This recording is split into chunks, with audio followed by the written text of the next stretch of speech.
issue. The sixth issue that I want to address is women's rights. I know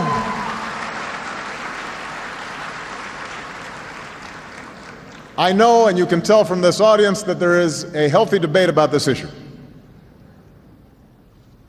I reject the view of some in the West that a woman who chooses to cover her hair is somehow less equal.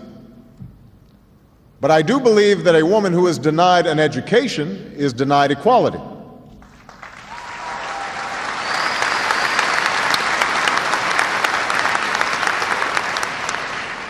And it is no coincidence that countries where women are well educated are far more likely to be prosperous. Now, let me be clear. Issues of women's equality are by no means simply an issue for Islam. In Turkey, Pakistan, Bangladesh, Indonesia, we've seen Muslim-majority countries elect a woman to lead. Meanwhile, the struggle for women's equality continues in many aspects of American life and in countries around the world. I am convinced that our daughters can contribute just as much to society as our sons.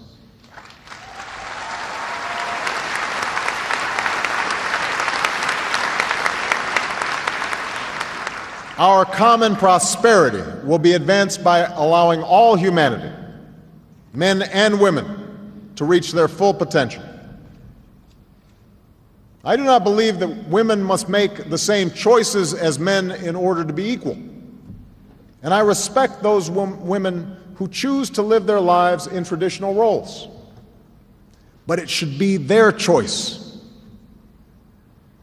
And that is why the United States will partner with any Muslim-majority country to support expanded literacy for girls and to help young women pursue employment through microfinancing that helps people live their dreams.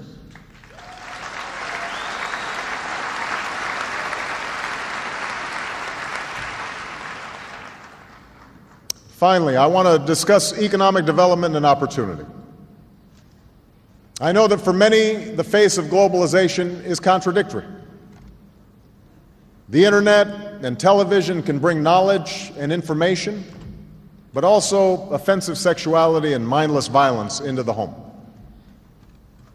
Trade can bring new wealth and opportunities, but also huge disruptions and change in communities. In all nations, including America, this change can bring fear.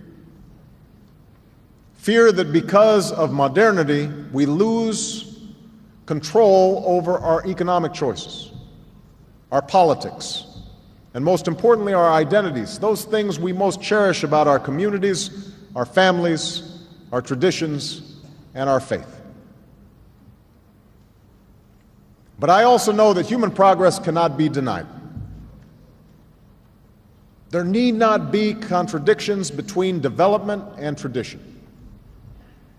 Countries like Japan and South Korea grew their economies enormously while maintaining distinct cultures. The same is true for the astonishing progress within Muslim-majority countries from Kuala Lumpur to Dubai.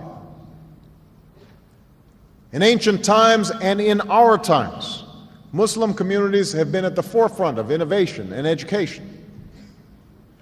And this is important because no development strategy can be based only upon what comes out of the ground, nor can it be sustained while young people are out of work.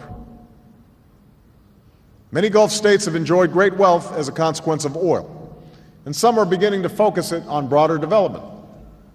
But all of us must recognize that education and innovation will be the currency of the 21st century. And in too many Muslim communities, there remains underinvestment in these areas. I'm emphasizing such investment within my own country.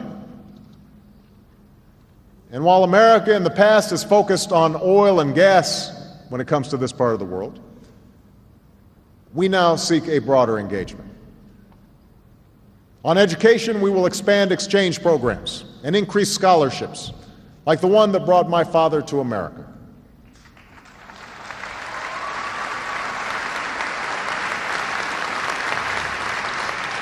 At the same time, we will encourage more Americans to study in Muslim communities. And we will match promising Muslim students with internships in America, invest in online learning for teachers and children around the world, and create a new online network so a young person in Kansas can communicate instantly with a young person in Cairo.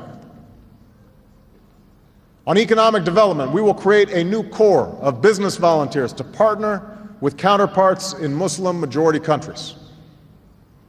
And I will host a summit on entrepreneurship this year to identify how we can deepen ties between business leaders, foundations, and social entrepreneurs in the United States and Muslim communities around the world. On science and technology, we will launch a new fund to support technological development in Muslim-majority countries and to help transfer ideas to the marketplace so they can create more jobs.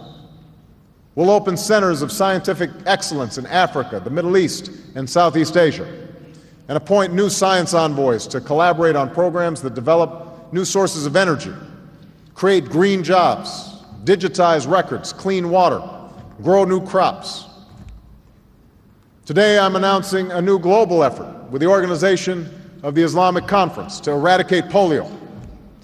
And we will also expand partnerships with Muslim communities to promote child and maternal health.